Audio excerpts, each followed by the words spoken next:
Boa tarde, minha gente. Estamos de volta. Para vocês, acabou o vídeo da Fricô. Para mim, continua tocando a musiquinha aqui. Pronto, agora foi.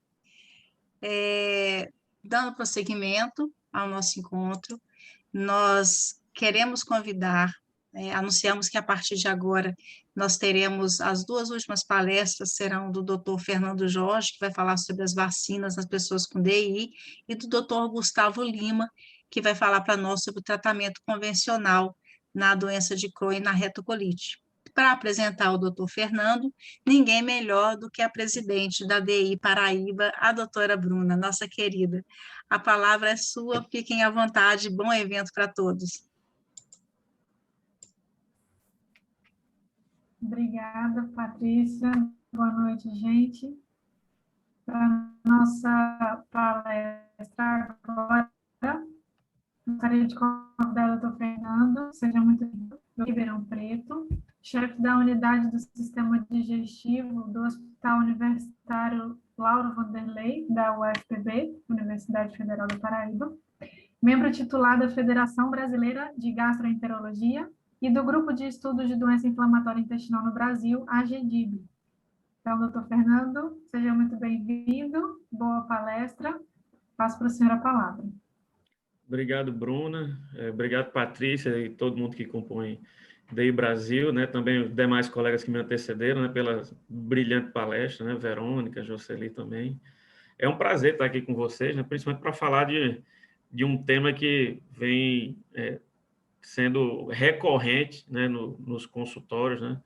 Tanto no hospital universitário como também no consultório privado, e também um prazer de ver até alguns dos nossos pacientes aqui presentes, né, participando, tem visto a participação de todos vocês e realmente, como foi comentando anteriormente, as associações elas são fundamentais, né, na luta, não só pela conscientização nesse mês de maio, né, que a gente tem o Maio Roxo, mas justamente a gente sabe como é a jornada do paciente com doença inflamatória intestinal, né, muitas vezes até chegar um especialista, até chegar, né, em um serviço que tenha justamente o olhar, com um olhar diferente, né, para a doença inflamatória intestinal.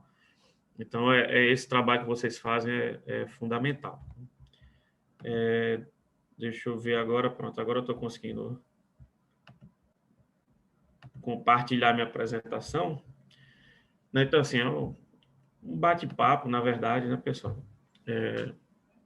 A gente já tinha até atualizado algumas coisas em relação a justamente esse momento com o Covid, né, da Covid-19, e é um tema que quem trabalha com doença inflamatória intestinal, né, e os próprios pacientes, eles devem estar sempre muito atentos, né, a esse ponto, né? Então, a agenda que a gente vai cumprir hoje aqui, eu vou basear essa minha apresentação em 3 pilares, né? Primeiro, tentar justamente colocar a importância da vacinação no contexto das doenças inflamatórias intestinais, depois entrar propriamente nos tipos de vacinas e quais são as recomendações para o paciente com doença inflamatória, e por fim a gente aí mais uma caixa de perguntas e respostas sobre vacinação contra a Covid-19 e doença inflamatória intestinal. Então, para relembrar para vocês, as doenças inflamatórias intestinais aí compõem 2 grupos principais de doença, que é a doença de Crohn e a retocolite ulcerativa, né? E as doenças inflamatórias, elas são doenças crônicas, imunomediadas, isso quer dizer o quê? Que são de caráter autoimune, como já foi bem discutido aqui, e que acometem o trato gastrointestinal. E tem como característica principal esses períodos de remissão, ou seja, que o paciente ele estar bem, mas também pode apresentar períodos de exacerbação, e essas características são especialmente quando você tem pacientes até antes do diagnóstico, né?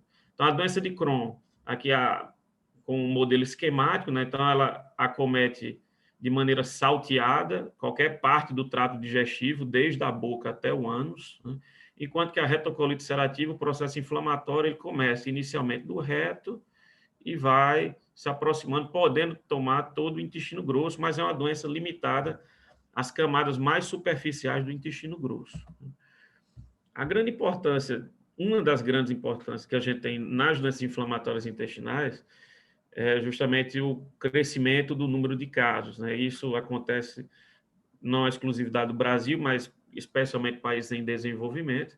Esses são dados brasileiros, né, do DataSUS, né, e aí de 2008 a 2017, nessa publicação, colocando do DataSUS, né, um pouco mais de 160 mil pacientes com doença inflamatória intestinal, quase 60% desses pacientes apresentando retocolite ulcerativa, um pouco mais de 40% doença de Crohn, e o predomínio das doenças inflamatórias intestinais no sexo feminino. Então, aqui de prevalência, o que se coloca, com base nesse estudo, é que a cada 100 mil habitantes nós temos 80 pacientes com doença inflamatória, e aí essa prevalência média em retocolite giraria ali em torno de 46 pacientes para 100 mil, e doença de Crohn de 36 para 100 mil, apesar que a gente acredita que esses números, na verdade, mesmo naquela época, fossem subestimados até pela questão do atraso no diagnóstico, né, dos pacientes com doença inflamatória. A própria Associação Brasileira, né, de Colite e Doença de Crohn, ela fez uma publicação recente que colocava que mais de 40% dos pacientes com doença inflamatória intestinal demoravam mais de 1 ano até receberem seu diagnóstico. Então, provavelmente o número que a gente tem de pacientes é um número bem maior.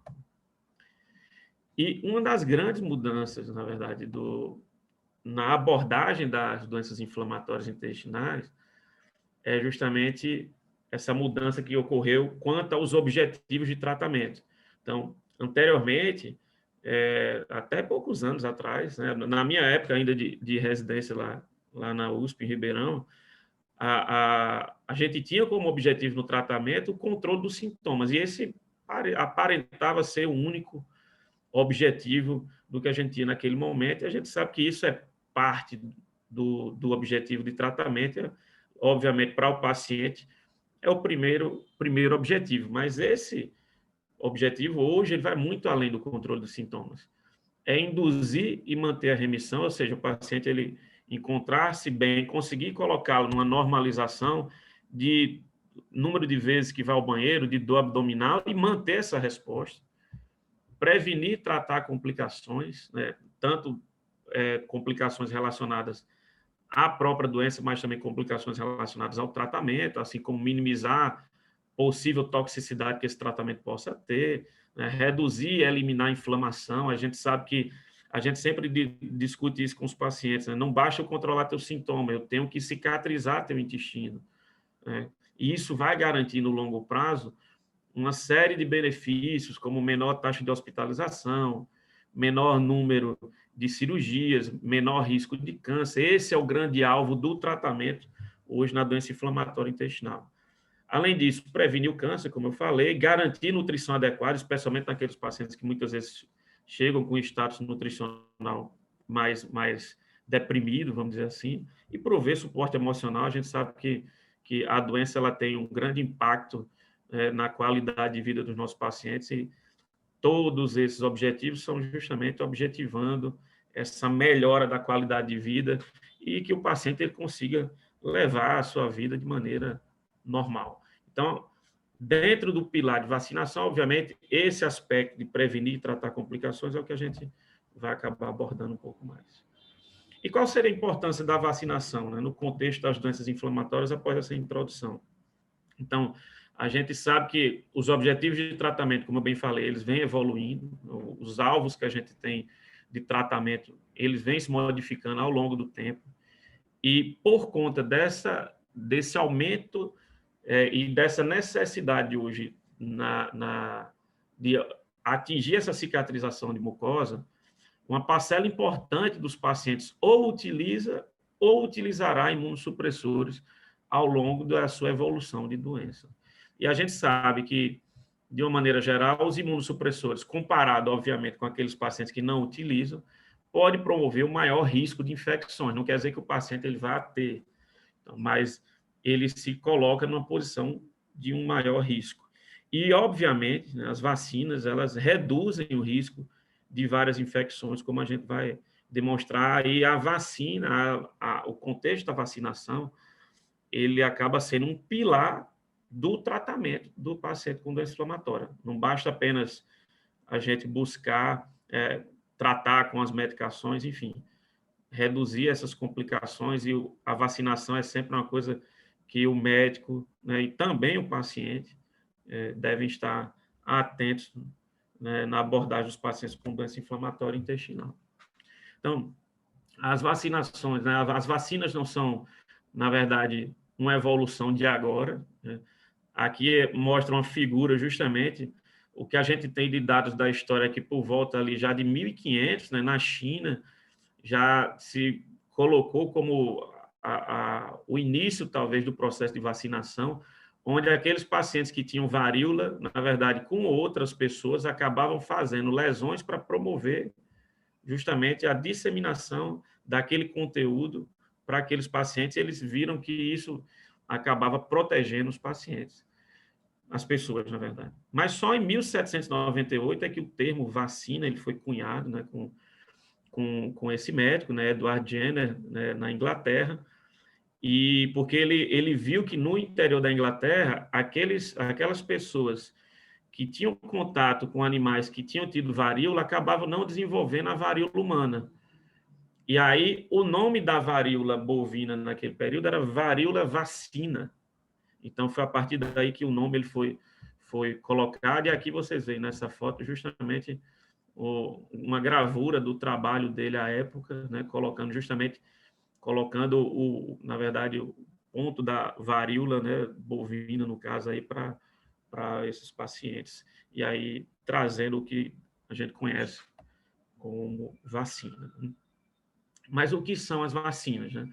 Na verdade, as vacinas, elas representam dentro da medicina como um dos principais avanços que a gente teve ao longo da história. Então, você, a partir justamente de uma forma muito enfraquecida, que são as vacinas, no caso, atenuadas, ou de uma forma totalmente inativada, né? Você vai ter fragmentos ou partículas, ou o próprio micro-organismo, né? No caso do agente causador da doença, e essas partículas são, então, introduzidas no organismo. Então, isso são as vacinas.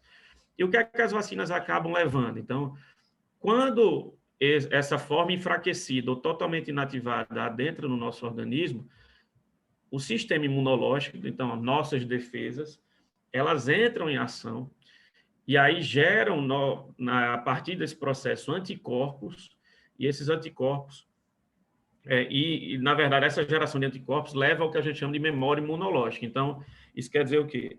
Que se no futuro o agente causador da doença atacar o organismo, o nosso organismo, por ter aquela memória imunológica, ela vai produzir anticorpos específicos contra aquela doença, que vão destruir aquele agente causador, e a gente não vai, obviamente, ter a doença, ou caso tenha, que seja uma forma mais simples, uma forma mais leve, livre de complicações.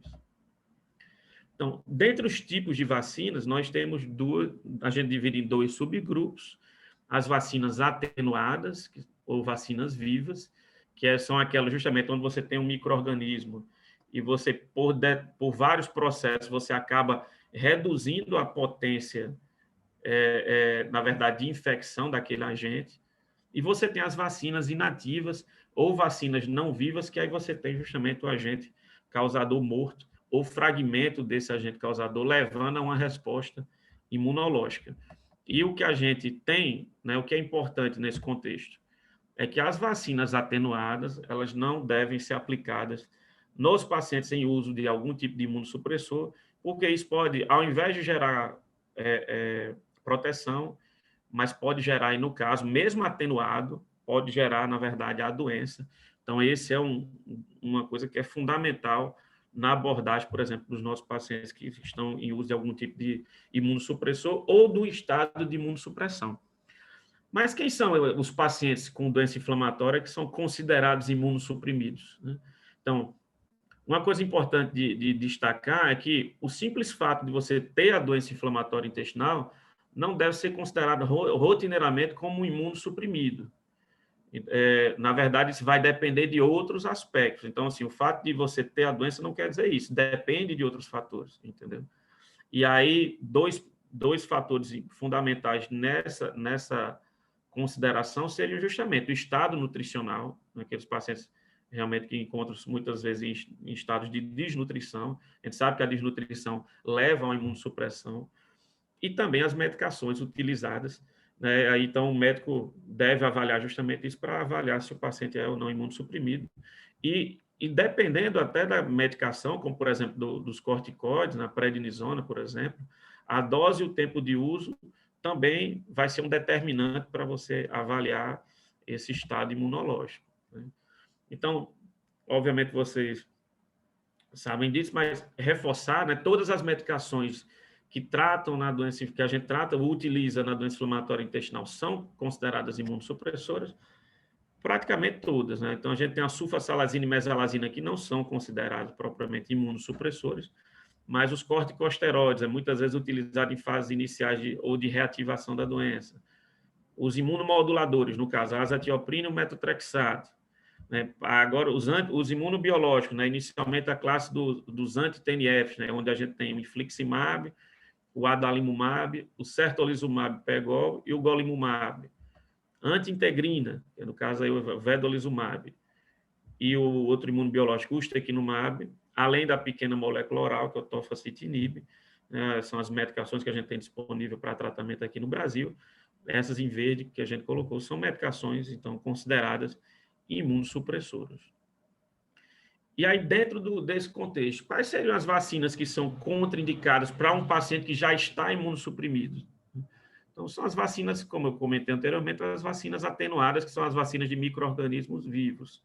Então, aqui em vermelho, a gente destaca, né, BCG, a polioral e rotavírus, que são vacinas administradas na infância, né, no primeiro ano de vida. Isso vai ter a gente vai comentar alguma coisa em relação justamente aos pacientes que estão, as pacientes gestantes que estão em uso de algum tipo de imunossupressor.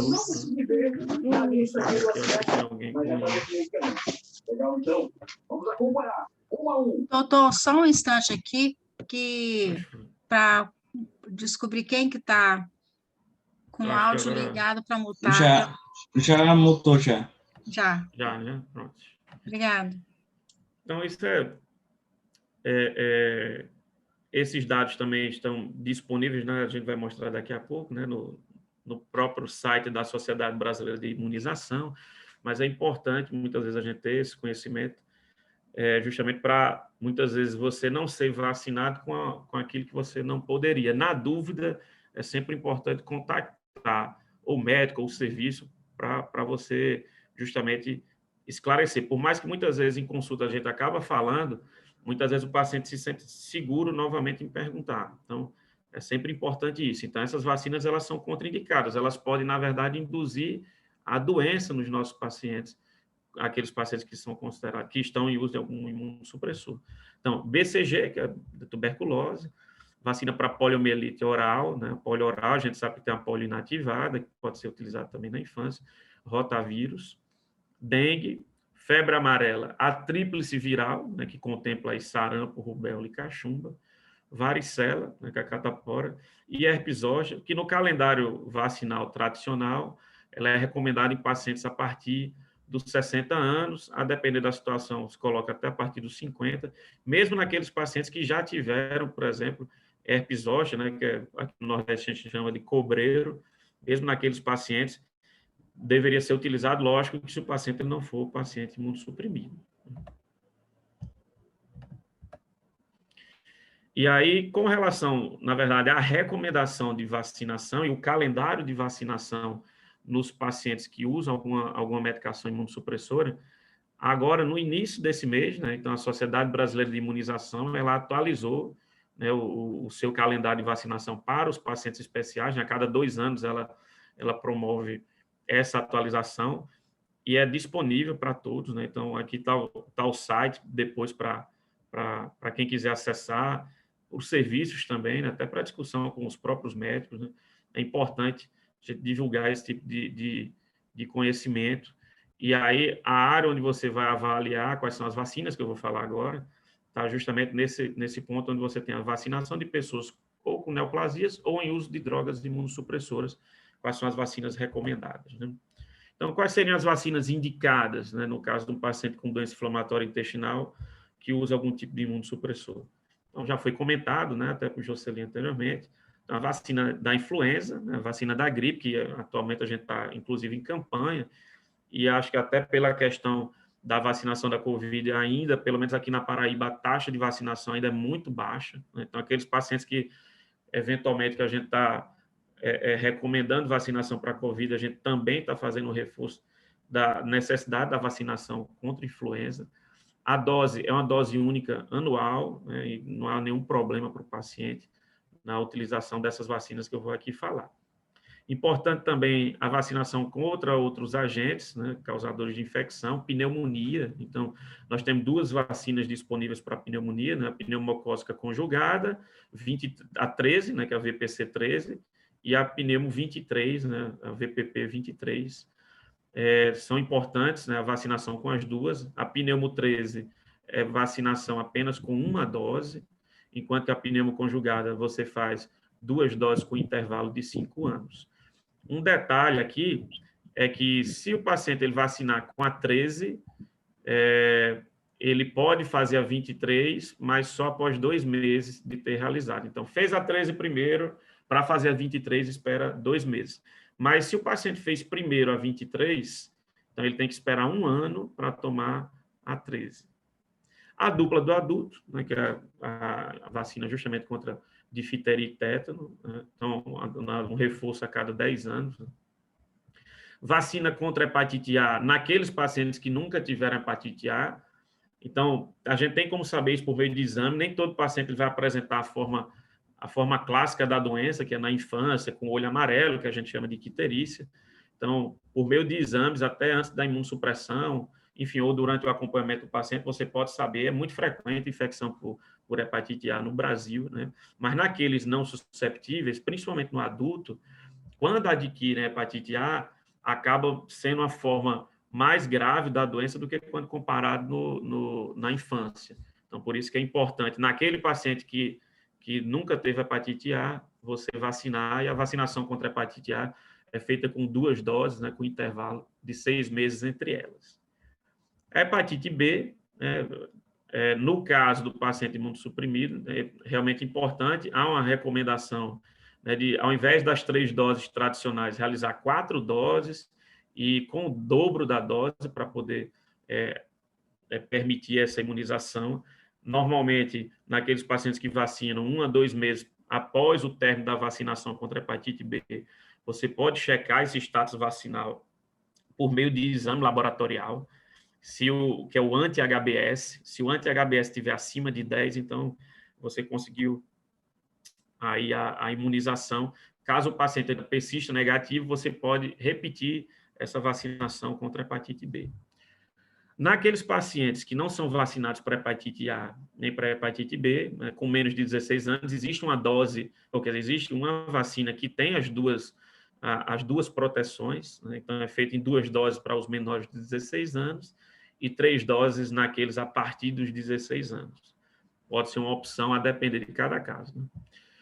E aqui a gente tem, no caso, a vacina para hemófilos, influenza, que é um agente mais frequente na infância, especialmente antes dos 5 anos de idade, mas pode ser responsável por uma forma grave, né, esse hemófilos influenza tipo B, de meningite. Então, importante também avaliar vacinação contra hemófilos influenza, normalmente hoje faz parte do calendário vacinal da infância. Então, no caso do paciente imunossuprimido, a recomendação seriam 2 doses com intervalo de 2 meses entre elas. As vacinas também contra a meningococcemia e também meningite por meningococo, né? Então, aqui é objetivando justamente a proteção contra as formas graves do meningococo. Então, a preferência aqui é pela a forma conjugada quadrivalente, que a gente chama. Então, você toma 2 doses com intervalo de 2 meses, com reforço a cada 5 anos, se o paciente ele permanecer com o uso de alguma medicação imunossupressora.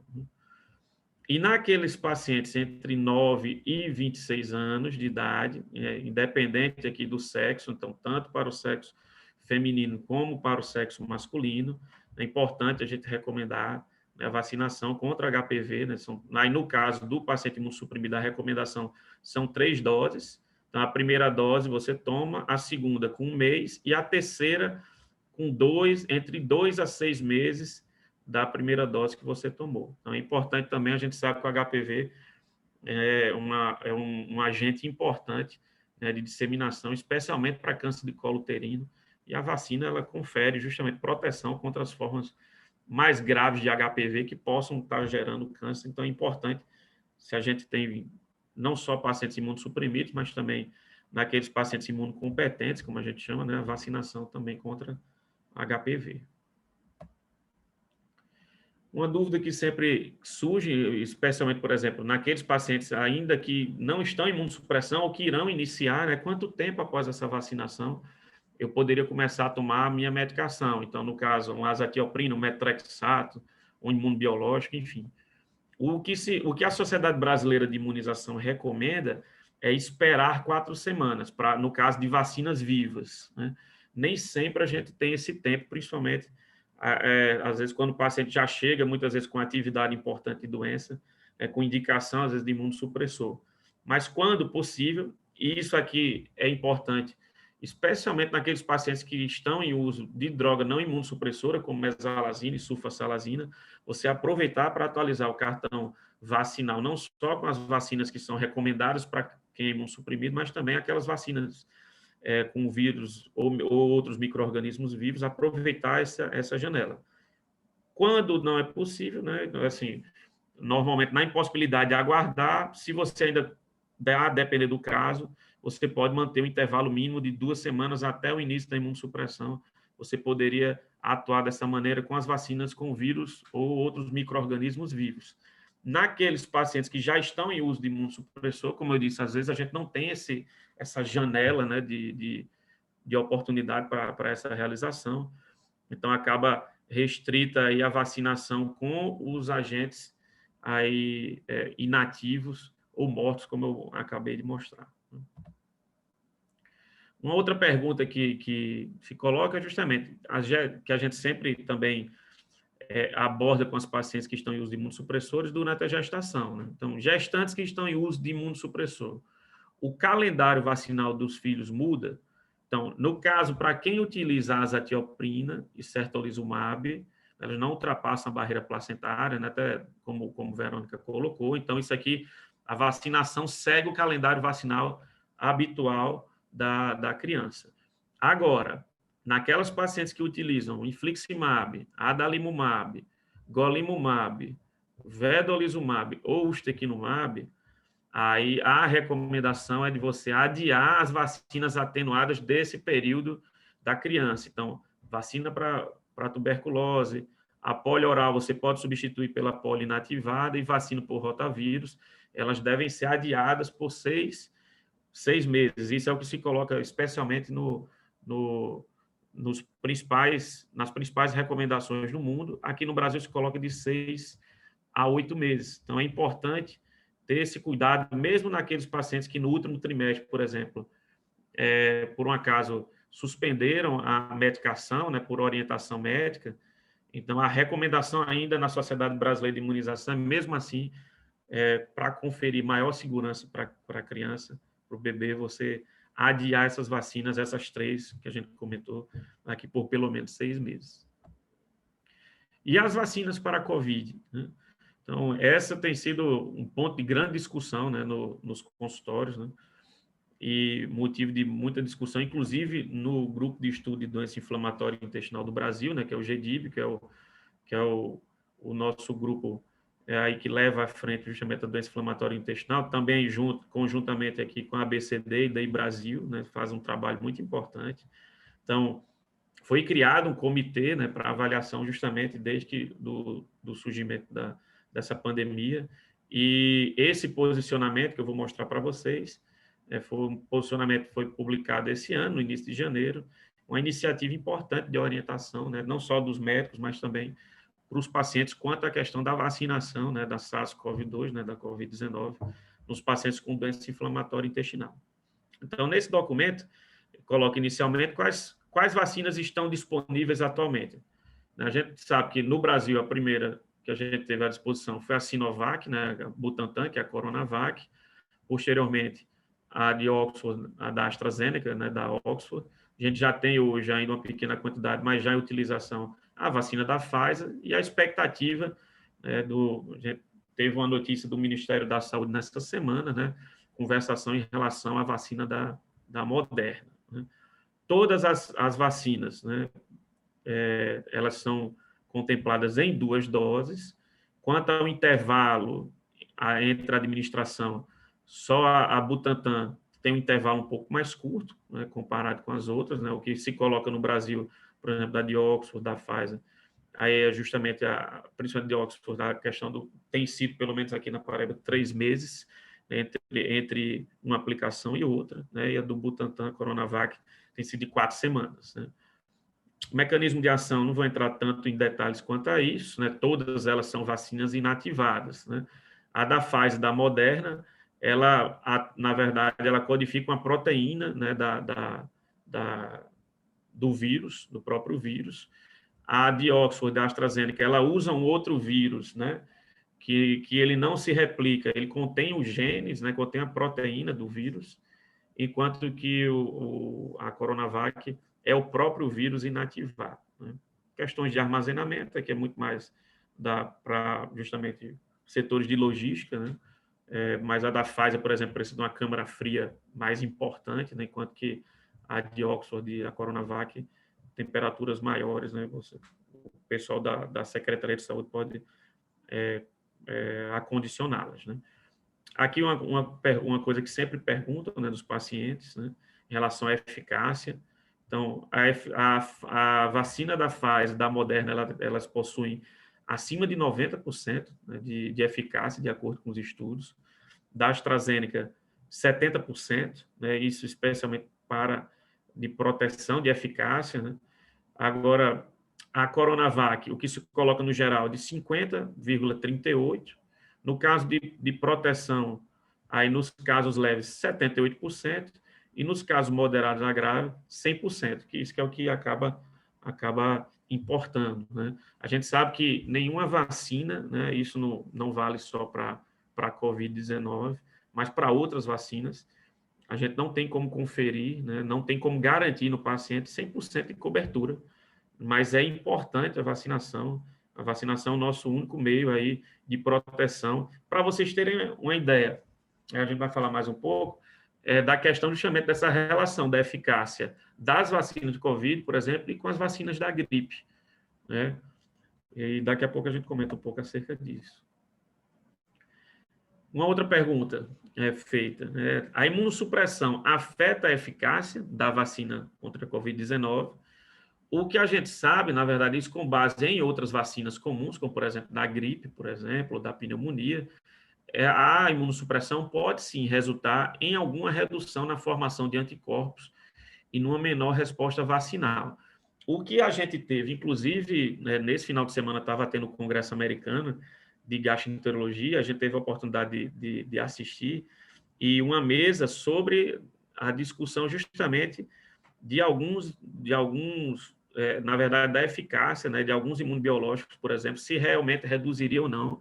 E o que a gente sabe, por exemplo, os novos imunobiológicos, né, especialmente aí o ustekinumab e o vedolizumab, aparentemente eles não reduzem essa formação de anticorpos e, por consequência, podem gerar, na verdade, uma melhor resposta vacinal. Não quer dizer necessariamente que quem toma os outros imunossupressores não vão ter uma resposta vacinal adequada, né? Mas a gente ainda tem na vacina, né, nossa melhor alternativa, né? E aí o que a gente não sabe até o momento, isso na época, quando foi publicado, né, se elas serão tão eficazes realmente em pacientes com doença inflamatória intestinal, mas esse é um dado novo, pelo menos em relação à proteção, foi divulgada, a mesa, inclusive, foi hoje pela manhã, né? Colocando justamente essa questão da vacinação em relação a alguns imunossupressores. O que se sabe, né, que prevê-se que a vacina para a Covid-19, na SARS-CoV-2, ela protege em taxas mais altas, mesmo que o tratamento com os agentes imunossupressores possa interferir na resposta quando comparada da gripe. Isso foi o que eu comentei anteriormente. Então, o que se sabe, por exemplo, essa vacina da gripe, ela tem uma eficácia que gira um pouco maior do que 50%, mas o sentido principal é de gerar algum tipo de proteção, especialmente contra as formas graves. Então, o que a gente tem, por exemplo, nas vacinas contra a Covid-19, isso é importante falar, independente de qual a que você venha a ser vacinado, a gente tem taxas de proteção que são, comparativamente, por exemplo, com a gripe, são maiores até. Então, essa situação, acho que não impede, né, e não coloca, a gente não deve ficar, na verdade, a gente tem que, tendo a oportunidade de vacinar, a gente tem que acabar vacinando. E aí uma outra situação, né? Há alguma preocupação, né? Existe alguma preocupação de segurança da vacina, né, em relação aí no contexto dos pacientes com doença inflamatória. O que a gente sabe até o momento, assim, a gente não tem evidência, né? Os estudos não foram feitos especificamente com pacientes que utilizavam imunossupressores, os estudos que balizaram o uso das vacinas contra a Covid-19. Então, a gente não tem evidências até o momento que surgiram um risco aumentado, né, de você ter, no caso de quem se vacinou, em pacientes com doença inflamatória intestinal. Então, a imunossupressão, né, mais uma vez, ela não é uma contraindicação, pelo contrário, até um olhar até mais importante, que a gente tem que ter até uma necessidade maior, né, de vacinação que a gente deve ter com os nossos pacientes. O perfil de segurança parece ser realmente adequado, é muito semelhante à vacina da gripe. A gente pode até discutir depois a questão de alguns eventos adversos que circularam, mas o risco de eventos adversos graves ele é muito pequeno. Ele é muito pequeno frente ao benefício que a vacina traz. E uma outra coisa que é importante, né, nenhuma vacina afeta a atividade de doença. Então, por exemplo, a vacina A, a vacina B, enfim, ela vai trazer com que minha doença ela fique em atividade, eu volte a ter sintomas por conta da vacinação. Não, nenhuma vacina, isso vale não só para dar Covid-19, mas para as outras também, elas não afetam a atividade da doença inflamatória intestinal. Uma outra pergunta, nesse bate-bola, né, de vacinação no Covid em pacientes com DI, era se os pacientes com doença inflamatória intestinal, eles devem adiar o tratamento biológico ou suspender a imunossupressão para serem vacinados. Então, o que se tem de recomendação é que a vacina para a Covid-19 ela seja administrada a qualquer momento. Isso foi o que o GDIB, conjuntamente nesse documento, colocou como recomendação. Tendo oportunidade, se vacine, independente da última infusão biológica ou da dose, no caso daquelas medicações subcutâneas, né? Já que ela não é, como eu já tinha bem falado, não é uma vacina viva, então pode ser administrada sem problema. A única recomendação que a gente tem é de evitar receber a vacina, isso vale não só para a Covid, mas para outras também, receber a vacina no mesmo dia da infusão ou da dose subcutânea da sua medicação, porque em caso de algum evento adverso grave, ou de qualquer outro tipo de evento adverso, até que fosse menor, isso geraria uma dúvida sobre o causador. Será que foi a medicação ou será que foi a vacina? Então, a gente tem dado essa recomendação, dar esse lembrete aos pacientes. Como mensagens finais, o que eu queria colocar nesse nosso bate-papo é justamente que a vacinação ela é um pilar, né, um ponto importante, fundamental no tratamento dos nossos pacientes com doença inflamatória intestinal. A gente não tem que ter só, como o Jocelyn colocou, o olhar apenas para o uso de medicações, mas tudo que envolve a doença inflamatória, minimizar também os riscos inerentes a isso, né? É um pilar importantíssimo no tratamento. Vacinas atenuadas, as vacinas vivas, que é como a gente colocou, elas são contraindicadas, né, naqueles pacientes que usam algum tipo de imunossupressor. Caso o paciente não esteja em uso de imunossupressor, mas em programação, caso utilize, como a Sociedade Brasileira de Imunização colocou, o ideal é você esperar pelo menos 4 semanas ou, no mínimo, 2 semanas para iniciar a imunossupressão. E que as vacinas, né, como a gente colocou, contra a Covid-19 podem e devem ser utilizadas, né? Na verdade, a gente deve até estimular, se você conhece até alguém que está com medo de vacinar-se, né? Então, a gente deve estimular, o papel importante, a gente conscientizar e colocar para os pacientes a importância justamente da vacinação contra a Covid-19 nos pacientes com doença inflamatória intestinal, né? Então, a última mensagem, né? Vacina, isso é importantíssimo.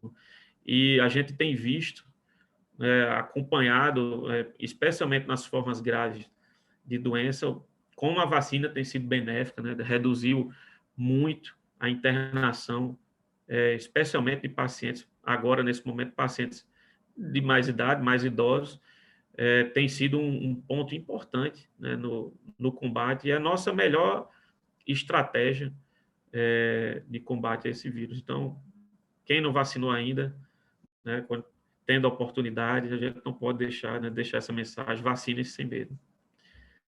Era isso que eu tinha para conversar aqui inicialmente com vocês. Agradeço mais uma vez o convite, que meu contato para qualquer outra dúvida, qualquer outra coisa.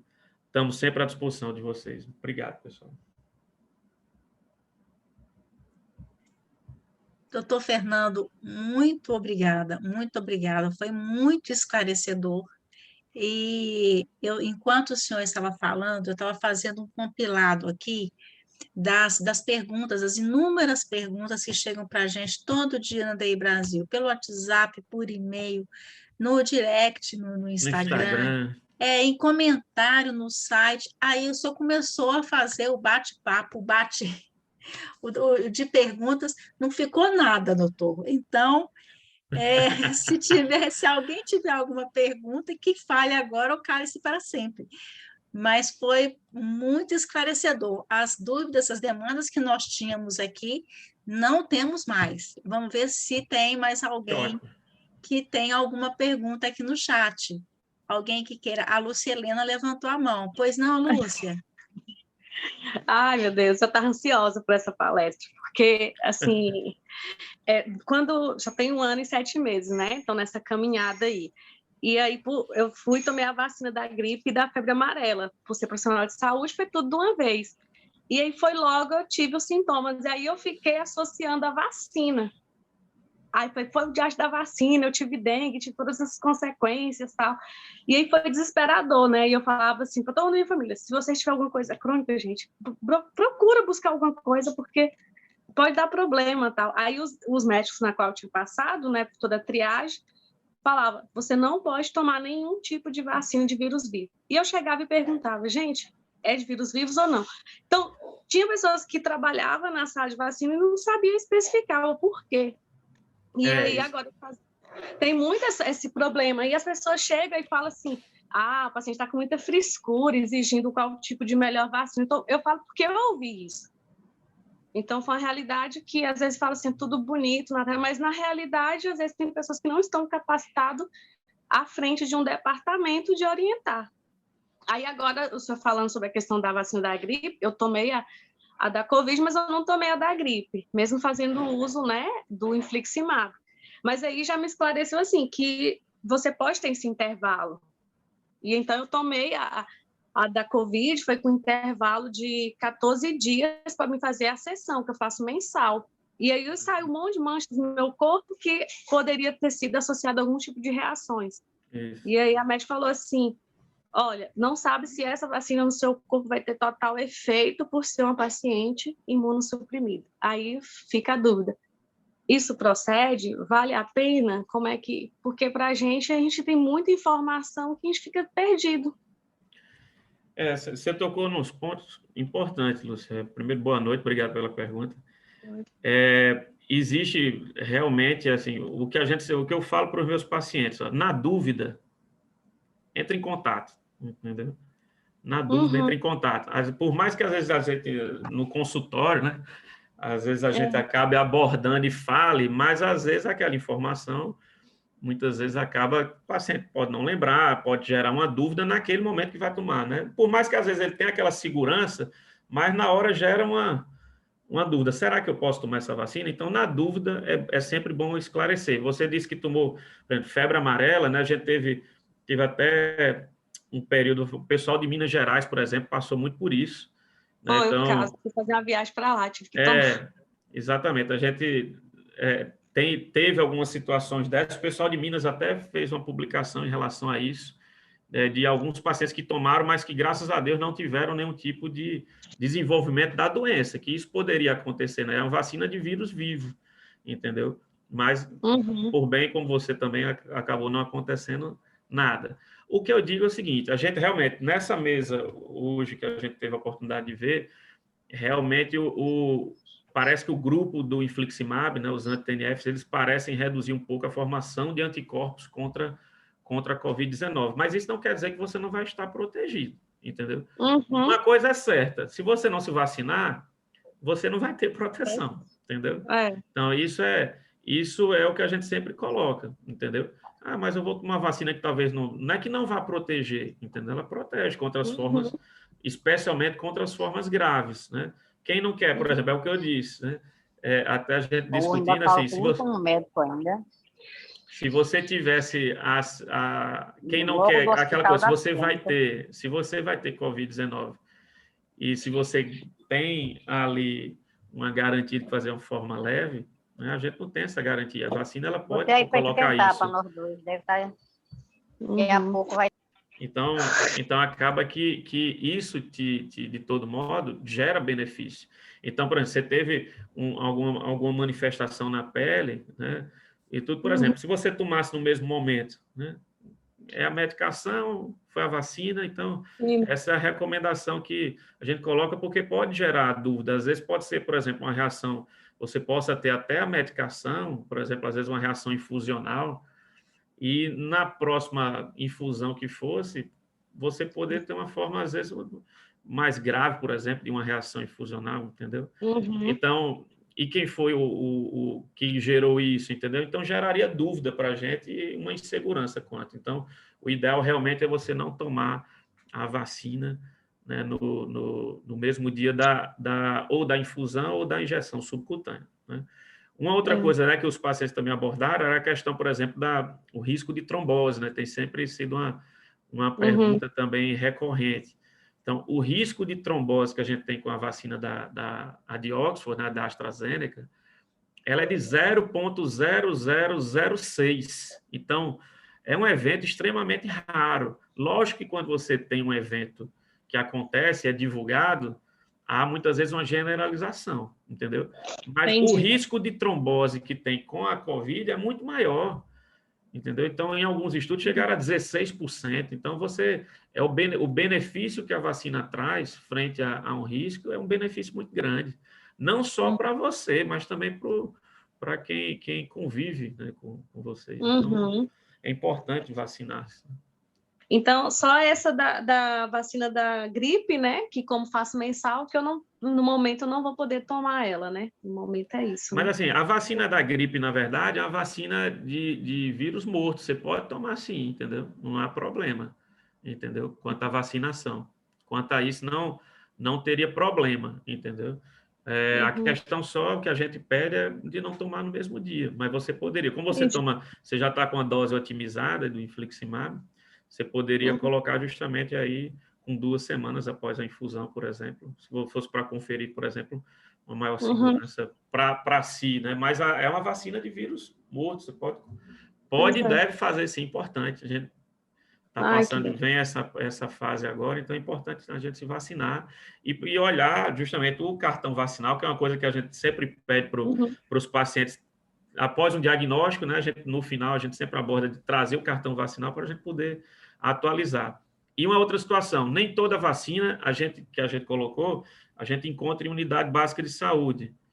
Algumas vacinas você tem que procurar no CRI, né? Que são justamente os centros de referência de imunização, e você também tem à disposição, né, os serviços privados, obviamente, que você possa estar utilizando essas vacinas. Né? Tá, obrigada, esclareceu. Não vou nem perder uma dose agora. Doutor Fernando, só um esclarecimento aqui, as vacinas com vírus vivos são contraindicadas para pessoas que estão em uso de imunossupressor, não é isso? Correto. Então, quem usa apenas mesalazina, não é pode isso tomar todas. Tá, só para deixar informado para o pessoal que mesalazina, sulfasalazina não isso, é a gente focou muito no imunomodulador. imunossupressor. Isso. Foi por isso até aquele slide que eu coloquei, né, das medicações. Então, lógico, a imunossupressão para determinados pacientes é uma estratégia importante, né, no bom controle da doença. Naqueles pacientes que estão em uso de mesalazina ou sulfasalazina, você pode vacinar tanto com as que são recomendadas para quem tem imunossupressão, como as vacinas tradicionais, né? Uhum. Bom, A de vírus vivo. tem mais perguntas aqui, eu não estou vendo o chat. Estou vendo aqui. Tem mais perguntas aqui, vamos ver. Olha, o que acontece é que eu posso, como eu abri o chat agora, eu posso, por equívoco, deixar passar alguém que fez uma pergunta lá em cima, tá? Mas vamos ver uma coisa aqui. A Grácia, ela perguntou: todas essas vacinas para ficarmos prontos para o imunossupressor são oferecidas pelo SUS? Precisamos de carta do médico para atualizar a carteirinha de vacinação, doutor? Então, assim, normalmente é interessante o médico colocar. Eu sempre faço essa solicitação, né? Solicita aí, vacinação contra, aí coloco quase que o paciente precisa e com a justificativa. A maior parte, na verdade, assim, essas medicações, né, naquele próprio documento que eu coloquei da Sociedade Brasileira de Imunização, tem inclusive os locais onde você pode se vacinar contra aquilo, né? Então, ele sempre tem nas considerações. Então, se você vacina, por exemplo, ou na unidade básica, ou no centro de referência de imunização, então, elas são disponíveis no SUS, sim. A única que a gente não tem, dessas que eu coloquei, que são recomendadas especialmente para um paciente imunossuprimido, que a gente não tem no SUS, é a meningocócica B, né? A gente tem uma expectativa também que no futuro a gente tenha a vacina lá fora, nos Estados Unidos, a gente tem a vacina, por exemplo, de herpes zoster, né, que aí já com inativada, né? Então, mas aqui no Brasil, por exemplo, ainda não pode ser administrada para os pacientes em imunossupressão, mas tirando a vacina, a meningocócica B, né, todas as outras, elas estão disponíveis no SUS, uma boa parcela delas nas unidades básicas de saúde e algumas outras nos centros de referência de imunização. Normalmente, cada cidade, cada estado, ele tem os seus centros de referência de imunização, e aí é importante, para essa vacinação, ter a solicitação médica do que você precisaria atualizar. E temos, da Keliane de Souza Brito, temos duas perguntas aqui. Primeira, esses exames preparatórios e vacinas são solicitadas devido ao uso do imunobiológico somente ou também para o uso da azatioprina? E a segunda pergunta dela, faço uso de pregabalina de 150 miligramas. Tem algum problema com o uso da azatioprina e do imunobiológico? São as duas perguntas. E tem a terceira. Boa noite. A Boa terceira noite. é fazer uso de mesalazina E entocorte, né? Isso, se Entocorte, isso eu é vi, considerado... eu li aqui. Isso, Pronto, obrigada. vamos lá, então, começar trás para frente, né? Mas o entocorte, na verdade, é a budesonida, é um corticoide. Apesar de ele ser, no caso, menos absorvido do que a prednisona, de todo modo, a gente acaba qualquer tipo de corticoide colocando como imunossupressor, né? Até Jocely comentou, por exemplo, no caso da prednisona. Então, as doses, né, até o que a Sociedade Brasileira de Imunização coloca, é que as doses a partir de 20 miligramas de prednisona ou equivalente, usadas por mais de 14 dias, são consideradas imunossupressoras. E um detalhe também importante, né, eventualmente você tem algum paciente que foi suspendido daquela medicação. Ele, até 3 meses após a suspensão da medicação, ele ainda é considerado, isso no caso especialmente dos biológicos, é considerado imunossuprimido, certo? Então, outro ponto, a questão de pregabalina. Pregabalina é um antidepressivo, né? A gente também utiliza como uma medicação para dor neuropática e poderia ser utilizado, não teria problema em relação à utilização, né? E a primeira pergunta foi... Deixa eu ver agora, eu não estou Se conseguindo ver. esses exames Sim, preparatórios os e as preparatórios, né? vacinas, se é Certo. só pela questão do imunobiológico ou também devido Ah, às azatioprina, metrexato, a gente acaba que também tofacitinib também, que é um outro imunossupressor, uma pequena molécula oral, não é considerado propriamente um imunobiológico, mas quando a gente vai fazer imunossupressão, é importante a gente ter isso como prevenção, porque aí você pode, às vezes, desenvolver algum tipo de complicação importante. Então, a gente sempre faz aquelas sorologias, né, antes de você começar, e no caso até dos imunobiológicos, né, então, na própria dispensação da medicação, por exemplo, pelo SUS, é fundamental você não pega a medicação se não tiver aqueles exames básicos, né? Muitas vezes até você complementa, até para ver status vacinal, por exemplo. Né? Hepatite A, você pode solicitar também, então hepatite B, a hepatite C a gente não tem vacina, mas é importante avaliar, assim como HIV. Então, a depender da medicação, a gente acaba solicitando também outros exames, né, complementares para poder justamente ter essa avaliação. Normalmente a gente faz isso não só para imunobiológico, mas também para os imunossupressores. Muito obrigada, doutor. Nada. Doutor Fernando, nós temos a listinha aqui, tem 5 pessoas para fazerem perguntas ainda para o senhor. A primeira delas é a Marilene. Por favor, Marilene, a palavra é sua.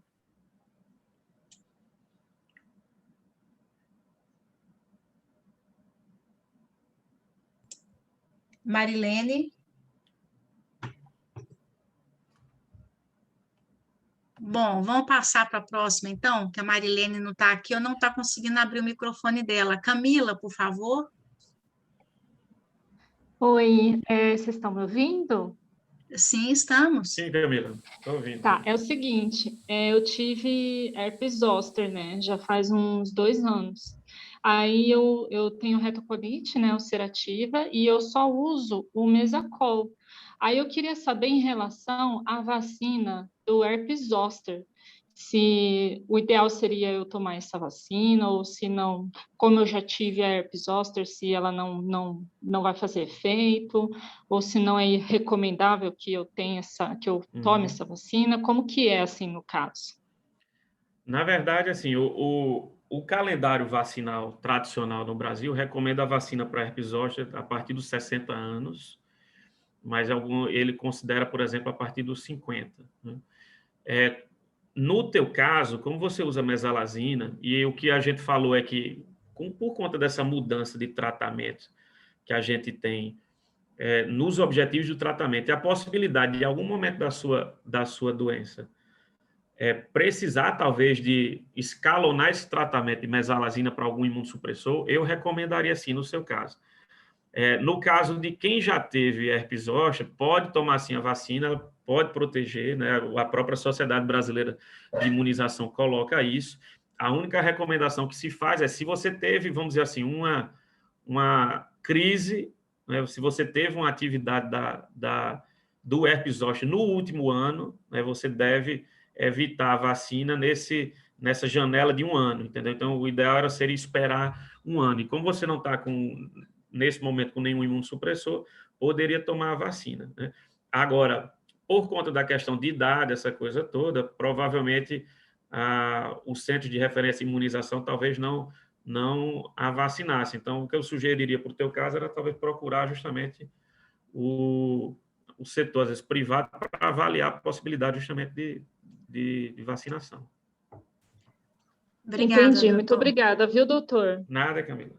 A próxima da lista de perguntas é a Cláudia Denise. A Cláudia ainda está por aqui? Sim, estão me ouvindo? Estamos, Sim, estamos Cláudia, sim. boa noite. Ok, boa noite. Doutor, eu tenho doença do Crohn há 2 anos, né? Tomo o Stelara, estou na 5ª dose, e tive uma trombose em fevereiro. E a minha reumatologista, ela me orientou, me recomendou que eu não tomasse a vacina AstraZeneca, né? Então, sim, eu queria perguntar qual a sua opinião em relação a isso. Porque se a gente perguntar 2, 3 médicos, cada um tem sua opinião, né? Qual seria a sua?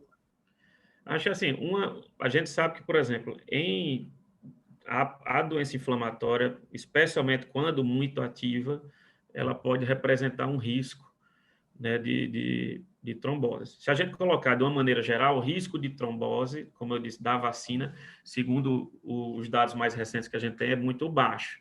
Mas você teve uma trombose recente, eu não sei se você tem, por exemplo, se foi investigado, a possibilidade também de alguma outra condição clínica que predispõe a trombose, entendeu? É aquela Sim, eu coisa. fiz o exame PASAF, né? Isso, para outras trombofilias, Sim. entendeu? Você tem Sim, algumas mutações, algumas deficiências de algumas coisas que podem gerar. Se realmente você tiver uma condição como essa, associada a uma doença inflamatória intestinal, realmente o risco ele pode aumentar. Agora, qual seria esse risco? Entendeu? A gente não tem não teria como estimar a vacina, esse tipo de recomendação.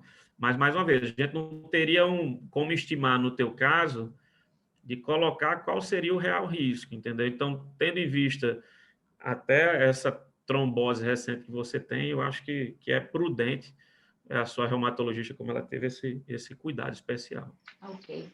Eu agradeço. Obrigada. Obrigada, Nada. doutor. A próxima da fila de perguntas é a Ivanise. Ivanise? Oi, boa noite. Boa noite, Vanessa. Muito obrigada desde já, doutor, pelos esclarecimentos. Nada. A minha pergunta não é nem uma dúvida, é uma curiosidade mesmo. Certo. Se o senhor está a par ou tem algum conhecimento de algum paciente que toma um imunossupressor, por exemplo, o infliximab, e após ele tomar a vacina, com 15 dias depois, por exemplo, que ele tomou a infusão, se houve alguma reação.